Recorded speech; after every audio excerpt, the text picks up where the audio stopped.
Another key lesson that I want you to learn from Lacoste is that your visual brand identity is more than just your logo.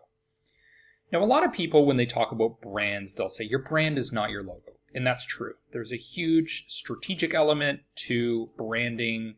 There's a huge psychological element to branding. And we're going to talk about all those in using frameworks and using kind of high-level strategic planning. But right now, I'm just focusing on this case study, and I want to give you very specific examples. And one thing that I do want to highlight is that these little tactical elements, these little visual things, are incredibly important in branding. And I don't want you to get lost in this philosophy that branding is all about high-level strategy and positioning. There is the nitty-gritty, where the rubber hits the road, is things like visual identity. So if we look at the example here, we have a modified version of the Lacoste crocodile that has been kind of overlaid with a zebra to fit with this collaboration with National Geographic. Now, the way that a standard brand would approach this is they would just put that logo on the t-shirt. You know, it's just a basic t-shirt, and they would say, okay, mission accomplished. It's a Lacoste product, it's a Nike product, whatever. But Lacoste isn't satisfied with just doing that. Instead, they do something else very subtle, but that has a huge impact in terms of separating Lacoste from other brands.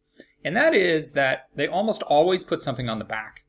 It's very easy to just slap a logo on the front of a shirt, but Lacoste always wants to go a little bit above expectations. So they put this little subtle yellow, National Geographic yellow on the back instead of just the logo on the front. And you'll see they do this consistently, and consistency is one of the keys to successful brand positioning. Now we look at another example. We have this collaboration with Polaroid, and they have these cool multicolored shirts. And for most brands and most brand managers, they might say, well, we created a multicolored shirt. It's got yellow, it's got green, it's got blue.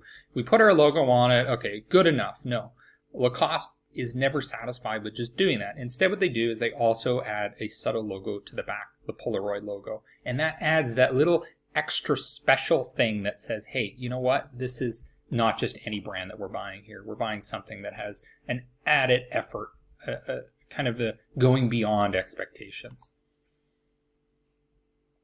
And if we look at this example, Lacoste, with their more modern sub-brand called Lacoste Live, a more youthful brand, they are coming out with these very basic sweatshirts, the kind of sweatshirts from the Rocky era, 1980s, very, very simple, just cotton. But what do? They do a couple special things. One, they put a small Lacoste logo that is not their standard embroidery, it's actual metal. And for most brand managers, okay, that's good enough. We did something cool. But no, Lacoste will always want to put something special on the back, and they use this embossed Lacoste logo.